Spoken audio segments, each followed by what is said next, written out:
ছাত্র বন্ধুরা, আশা করি তোমরা সকলে সুস্থ আছো, বাড়িতে আছো। গতদিন আমরা যেখানে শেষ করেছিলাম পরাবৈদ্যুতিক ধ্রুবক, আমরা দেখেছিলাম অভ্রের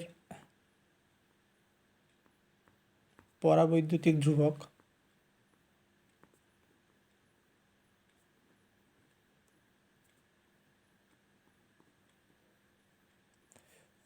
ফাইভ পয়েন্ট ফোর। আমরা যে সম্পর্কটা জেনেছিলাম কে is equal to epsilon by epsilon zero, এক্ষেত্রে 5.4 equal to epsilon by epsilon zero.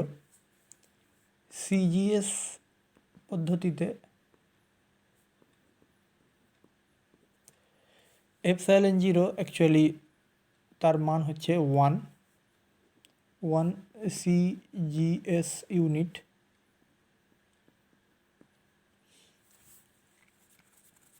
সেটা অ্যাকচুয়ালি সিজিএস ইউনিটটা হচ্ছে ESU square dyne inverse centimetre to the power -2। তাহলে এক্ষেত্রে এপসাইলন অভ্রের এপসাইলন কত হবে? Epsilon is equal to 5.4 into 1 ESU square dyne to the power -1 centimetre to the power -2। Similarly SI পদ্ধতিতে অভ্রের epsilon হচ্ছে epsilon is equal to 5.4 into SI পদ্ধতিতে epsilon জিরোর মান আমরা জেনেছি 8.854 ইন্টু 10 টু দি পাওয়ার -12 আধান coulomb square newton inverse metre to the power -2, এবং এটা দাঁড়ায় অ্যাকচুয়ালি 4.8 মতো যদি করি into 10 to the power -11 coulomb square newton to the power -1 metre to the power -2। ঠিক আছে, এখানে একটা জিনিস লক্ষ্য করার, সেটা হচ্ছে যে কোনো আধান মানে একের অধিক দুটো আধান, মানে দুটো আধানকে যদি আমরা বায়ুশূন্য মাধ্যমে রাখি, তাহলে সেক্ষেত্রে তাদের মধ্যে যে আকর্ষণ বল বা বিকর্ষণ বল কাজ করবে, সেক্ষেত্রে অন্য কোনো পরাবৈদ্যুতিক মাধ্যমে রাখলে সেক্ষেত্রে কিন্তু আকর্ষণ বা বিকর্ষণ বল শূন্য মাধ্যমের তুলনায় কম হবে। কারণ কি, আমরা আগেই জেনেছি যে ধরো এটা আর বলার অপেক্ষা রাখে না, আমরা জানি F is equal two 1/4 epsilon zero. Actually যদি পরাবৈদ্যুতিক মাধ্যমে রাখি তাহলে কে এপসাইলন জিরো, এটা বড় হাতের কে, Q1 Q2/r²। অর্থাৎ দুটো আধানকে Q1 Q2কে যদি আমরা বায়ুশূন্য স্থানে রাখি তাহলে কেটা থাকছে না, শুধু এপসাইলন জিরো। কিন্তু অভ্র মাধ্যমে যদি রাখি সেক্ষেত্রে কে এর মান 5.4। যখনই নিচে 5.4 আসবে তখনই এফের মানটা শূন্য মাধ্যমের থেকে বেড়ে যাবে। অর্থাৎ শূন্য মাধ্যমে তড়িৎভেদ্যতার তুলনায় অন্য কোনো মাধ্যমের তড়িৎভেদ্যতার মান বেশি হওয়ার জন্য শূন্য মাধ্যমের থেকে অন্য কোনো মাধ্যমে তড়িৎ আকর্ষণ বা বিকর্ষণ বল সবসময় কম হয়। ঠিক আছে, এইটুকুনি। আমরা চলে যাব পরের অংশে। পরের যে অংশটা আমরা আজকে আলোচনা করব সেটা হচ্ছে বহু সংখ্যক আধানের জন্য বল, অর্থাৎ উপরিপাতের নীতি, যেটা বহু সংখ্যক আধানের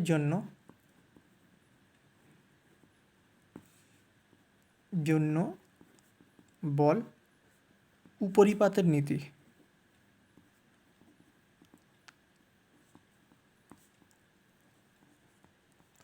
ইংরেজিতে বলে সুপারপজিশন প্রিন্সিপাল।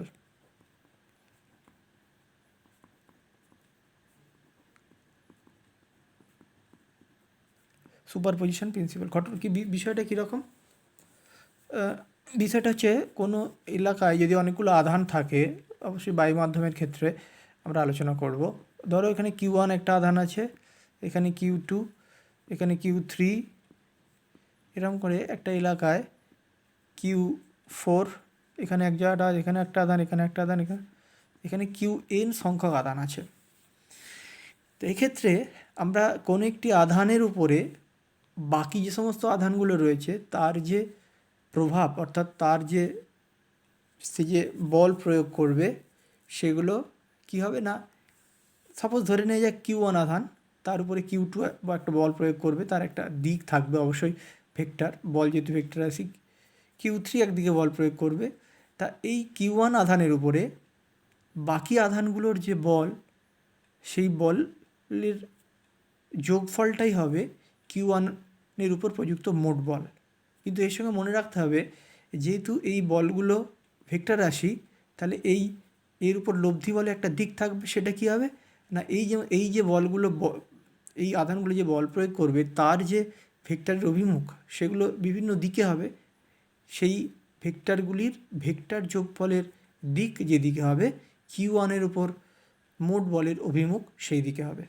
আবার বলি, বহু সংখ্যক আধানের সমাবেশের মধ্যে কোনো একটি আধানের উপর ক্রিয়াশীল মোট বল কী হবে না, অন্য আধানগুলির পৃথক পৃথকভাবে প্রযুক্ত বলগুলির ভেক্টর যোগফলের সঙ্গে সমান হবে। আবার বলি, বহু সংখ্যক আধানের সমাবেশের ফলে কোনো একটি আধানের উপর ক্রিয়াশীল মোট বল হলো অন্য আধানগুলির পৃথক পৃথকভাবে প্রযুক্ত বলগুলির ভেক্টর যোগফল।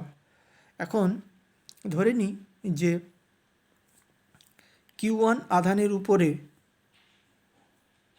Q2 আধান F2 বল প্রয়োগ করে, Q3 আধান F3 বল প্রয়োগ করে, Q4 আধান F4 dot dot dot dot করে Qn আধান Fn বল প্রয়োগ করে। এক্ষেত্রে একটু যদি অন্যভাবে বলা যায় ব্যাপারটা, সবার সঙ্গে যদি একটা এক করে দিই, তার মানে কি এক দিয়ে দিই, F21 মানে কি না, দ্বিতীয় আধান একের উপরে যে বল প্রয়োগ করে। F31 কি না, তৃতীয় আধান একের উপরে যে বল প্রয়োগ করে। এগুলো ভেক্টর দিয়ে যদি লিখি, তাহলে Q1 আধানের উপরে মোট বল F1 ভেক্টর দিয়ে যদি লিখি, সমান হবে কি F21 plus F31 plus F41 plus dot dot dot dot করে Fn1। ঠিক আছে, অর্থাৎ Q1 আধানের উপরে মোট বল F1 যদি হয়, তাহলে সেগুলো কি, সেই বলগুলোর ভেক্টর যোগফল হবে মোট বল, Q1 আধানের উপরে প্রযুক্ত মোট বল। কিন্তু আমরা যখন ভেক্টর সূত্র দিয়ে, মানে ভেক্টরের আকারে কুলম্বের সূত্রকে প্রকাশ করেছি, সেখানে আমরা দেখেছি F21 মানে কি, F21 মানে দুই আধান একের উপরে যে বল প্রয়োগ করে, তাহলে 1/4 pi epsilon 0 Q1 Q2 y, তলায় কী হবে বলো তো, এখানে হবে R12 R12 ক্যাফ। R12 হচ্ছে একটা ভেক্টর, যে ভেক্টরটা অ্যাকচুয়ালি 2 থেকে একের উপরে একের অভিমুখে, অর্থাৎ এটা আমরা আগের ক্লাসটা লক্ষ্য করলেই বুঝতে পারবে যে F21 অর্থাৎ একের উপরে 2-এর বল সমান হচ্ছে কি না Q1 Q2 R12 R1 cafe. Similarly dot dot dot dot করে যদি আমি লিখি Fn1 সমান 1/4 pi epsilon 0 Q1 Q2 by R1n R⁴ cafe, মাঝে আরও যেগুলো থাকবে F31 F41 এরকম করে করে যতগুলো আছে, এবং n সংখ্যক আধানের জন্য এটা হচ্ছে আলাদা আলাদা বলগুলি। এবারে আমরা যদি এগুলোকে একসঙ্গে লিখি, তাহলে F1 দাঁড়ায় কি দাঁড়ায় 1/4 pi epsilon 0 Q1 Q2 R12 R1 cafe, লিখি Q1 Q2 R12 R12 cafe plus 1/4 pi epsilon 0 Q1 Q3 3 নম্বরের জন্য লিখছি, ঠিক আছে, Q3 R13 R13 cafe plus plus dot dot dot dot দিয়ে 1/4πε0 Q1 QN এর সঙ্গে 1-এর যে বল সেটা হচ্ছে R1N R1N ক্যাফ। এটা লেখাগুলো ভুল হচ্ছে, এখানে একটা স্কোয়ার থাকবে, বলা হয়নি তো, এগুলো স্কোয়ার হবে, কুলম্বের সূত্রে তো স্কোয়ারগুলো আছে, এগুলো অমিট করে গেছি আমি। Q1 Q2/r² যে সূত্র সেই অনুযায়ী স্কোয়ার, ঠিক আছে। এখানে যদি 1/4πε0 কমন নিয়ে নিই এবং সেক্ষেত্রে লেখা যায় Q1 Q2/r12 R12 cafe plus Q1 Q3 R13, এটা সরি আবার স্কোয়ারগুলো আমি ভুল করছি, R13 ক্যাফ, এগুলো unit vector, plus dot dot dot dot করে Q1 QN R1N square R1N cafe. এটা হচ্ছে মূল বল। এবং এটাকে যদি আমি নেক্সট পেজ, এটাকে যদি আমি সামেশন আকারে লিখি তাহলে লেখাটা এরকম হয়। সামেশনের আকারে লিখলে সেটা হবে, নেক্সট পেজ, এটা ঠিক করে নিই। সামেশনের আকারে লিখলে হয়, সামেশনের আকারে যদি লিখি তাহলে F1 ইকুয়াল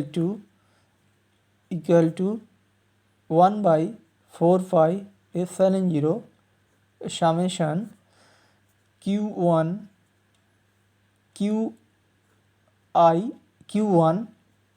QJ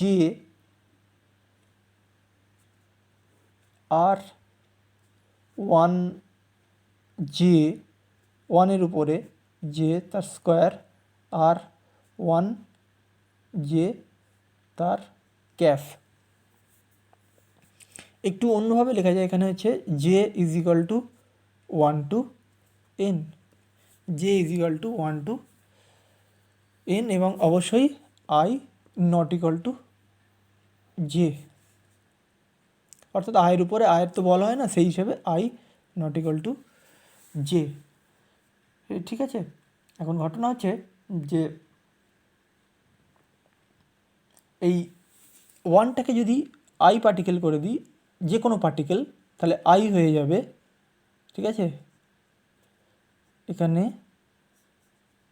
এইটা এই পরের টার্মে লেখার কথা, এখানে নয়। যে কোনো particle 1/4πε0 summation J is equal to 1 to n QI QJ, এখানে R1 ছিল RI RJ তার স্কোয়ার, এটা J RJ স্কোয়ার RIJ তার স্কোয়ার, এইখানে লেখা হবে I not equal to J, অর্থাৎ একই পার্টিকেলের উপর একই পার্টিকেল নয়। এটা হলো মোট লব্ধি বল, এবং এটাকে সামেশনের আকারে লেখা যায়, লিখতে হয়, এটা একটা ম্যাথমেটিক্যাল ফর্ম লেখার পদ্ধতি। এটা হচ্ছে মোট বল। এবং আমি উপরিপাতে যে নীতিটা বলেছি সেটা আবার মনে করিয়ে দিই। বহু সংখ্যক আধানের সমাবেশের ফলে কোন একটি আধানের জন্য বা আধানের উপর ক্রিয়াশীল মোট বল হলো অন্য আধানগুলির পৃথক পৃথকভাবে প্রযুক্ত বলগুলির ভেক্টর যোগফলের সঙ্গে সমান, অর্থাৎ সেটাকে সংক্ষেপে এইভাবে সামেশন দিয়ে লিখতে হয়।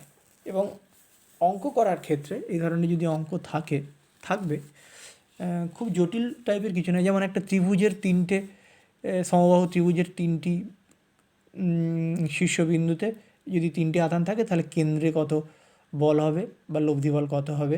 একটা বর্গক্ষেত্রের 4টি চারটি কোণে যদি 4টে আধান থাকে তাহলে তার কেন্দ্রে কত হবে, বা অন্য একটি আধান কোনো একটি কর্নারে বা কোনো একটি কোণে যে আধান রয়েছে, বাকি 3টি আধান ওই কোণে থাকা আধানটির উপর কী বল প্রয়োগ করবে, এই ধরনের প্রবলেমগুলো কিন্তু থাকবে। এবং সেক্ষেত্রে সুপারপজিশন প্রিন্সিপালের উপরে ভিত্তি করে অঙ্ক করতে হবে।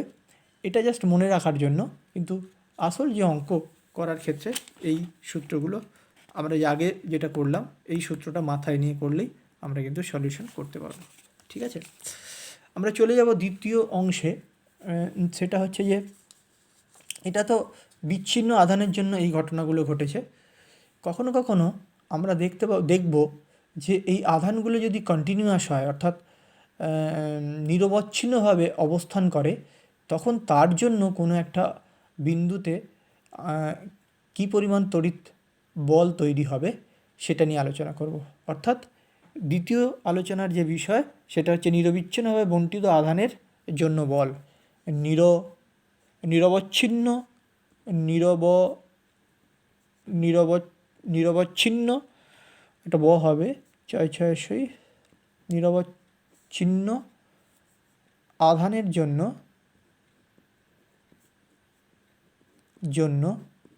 নিরবিচ্ছিন্ন আধানের বণ্টনের জন্য বললে ভালো হয়,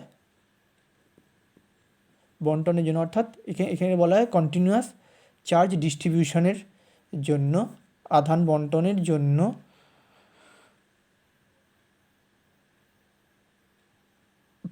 প্রাপ্ত বল।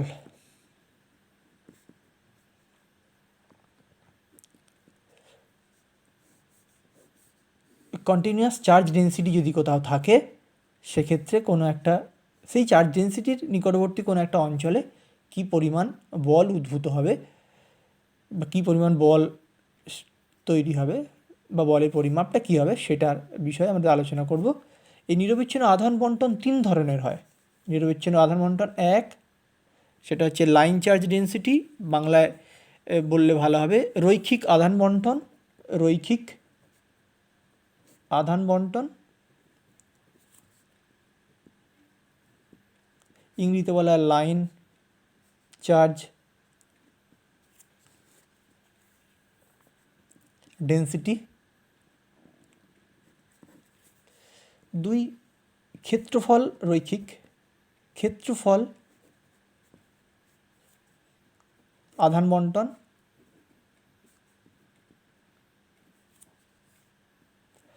Surface charge density. আর 3 নম্বর হচ্ছে আয়তন আধান বণ্টন। আয়তন আধান বণ্টন যেটাকে বলা হচ্ছে ভলিউম চার্জ ডেন্সিটি। ঠিক আছে, আচ্ছা, রৈখিক আধান বণ্টনকে আমরা ল্যামডা অক্ষর দ্বারা চিহ্নিত করি। চলে আসি 1 নম্বর, রৈখিক আধান বণ্টন, যেটাকে আমরা ল্যামডা অক্ষর দ্বারা চিহ্নিত করি। সাপোজ লাইন চার্জ ডেন্সিটি, অর্থাৎ একটা রেখা বরাবর আধানগুলো বণ্টিত হয়ে আছে, কন্টিনিউয়াস, আলাদা ডিসক্রিট কিছু নয়, মানে কাটা কাটা নয়। যেমন আমরা আগেরটা দেখলাম যে বিভিন্ন অবস্থানে আধানগুলো ছড়িয়ে ছিটিয়ে রয়েছে, সেখানে কন্টিনিউটি নেই।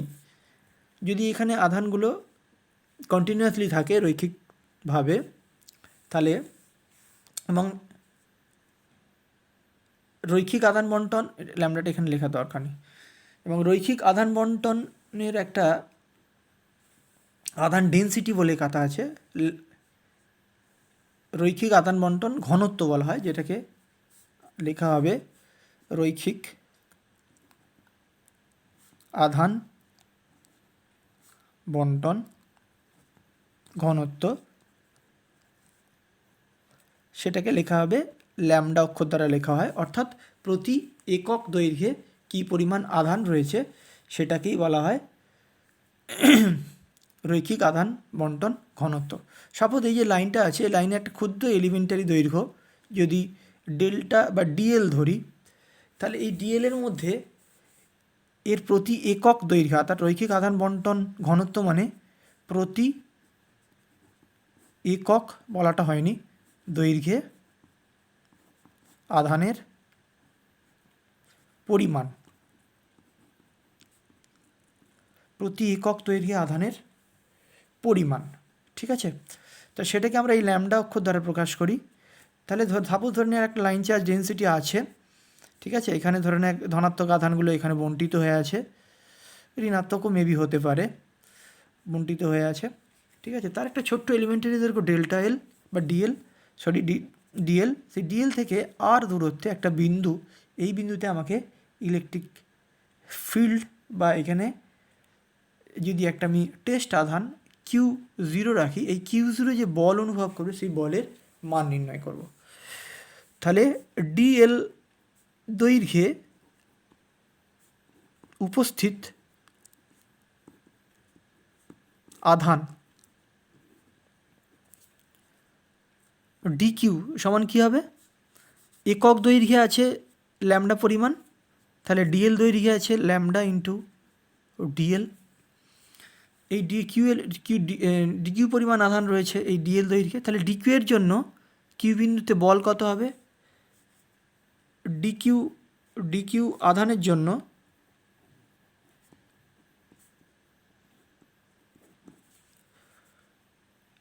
Q0 আধানের উপর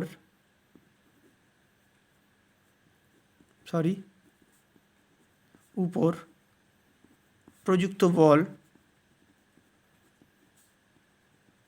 বল ডিএফ সমান কী হবে 1/4πε0 Q1 Q2, এখানে Q1 মানে হচ্ছে ডিকিউ, Q2 মানে হচ্ছে Q0 বাই এর মধ্যে দূরত্ব আর স্কোয়ার, একটু অন্যভাবে লিখলে হয় সাজিয়ে 4πε0, ডিকিউ মানে কি DL lambda DL into Q0 by R square.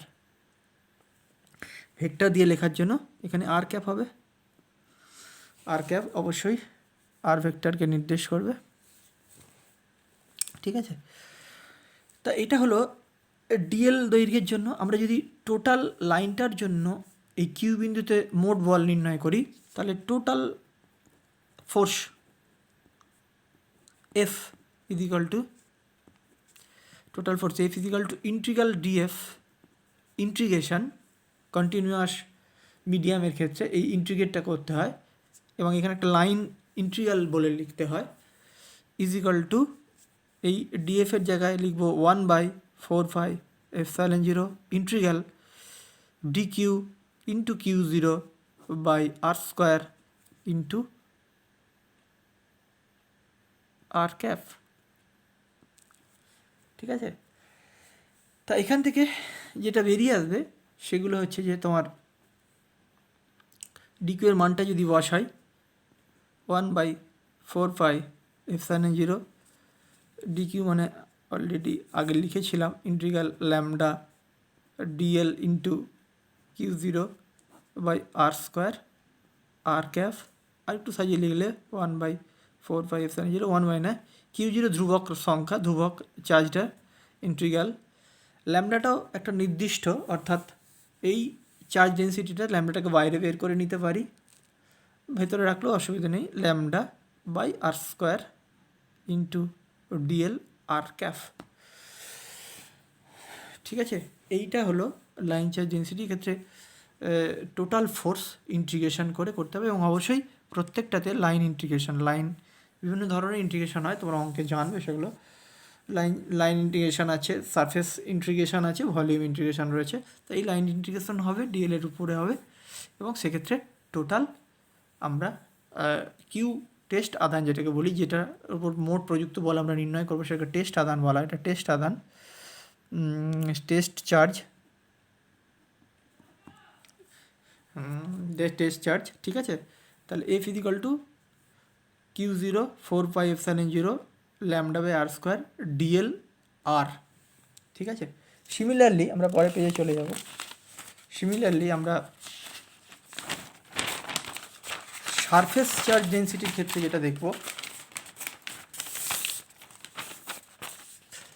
আমি আর ডিটেলস করব না। সারফেস চার্জ ডেন্সিটির ক্ষেত্রে যদি আধানের তলমাত্রিক ঘনত্ব 2 নম্বরটা, অর্থাৎ সারফেস চার্জ ডেন্সিটি, যেটাকে আমরা সিগমা দিয়ে লিখি, তার ক্ষেত্রে কোনো একটা ক্ষেত্র রয়েছে, সেই ক্ষেত্রের উপর আধান বণ্টিত হয়ে রয়েছে, সেখান থেকে আর দূরে কোনো একটা টেস্ট চার্জ যদি থাকে Q0, তাহলে এর উপর মোট বল এফ ইজিক্যাল টু কী হবে 1/4πε0, এখানে আমি কিউ জিরোটা বের করে নেব, ইন্টিগ্রাল ওখানে যেমন ডিএল ছিল এখানে ডিএস হবে surface ds into sigma by R square into R cap. ডিএসটা হচ্ছে সারফেস, কোন একটা এর মধ্যে থেকে একটা ছোট্ট এলিমেন্টারি সারফেস বের করে নিতে হবে ডিএস, এবং টোটাল সারফেস দ্বারা টেস্ট চার্জের উপর মোট বল, তাহলে F is equal to Q/4πε0 DS sigma by R square into R cap. এটা হবে মোট বল সারফেস চার্জ ডেন্সিটির ক্ষেত্রে। 3 নম্বর ভলিউম চার্জ ডেন্সিটি,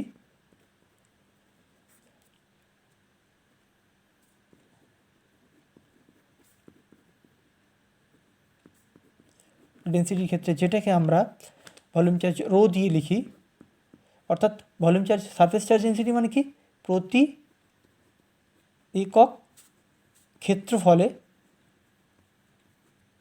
আধানের পরিমাণ,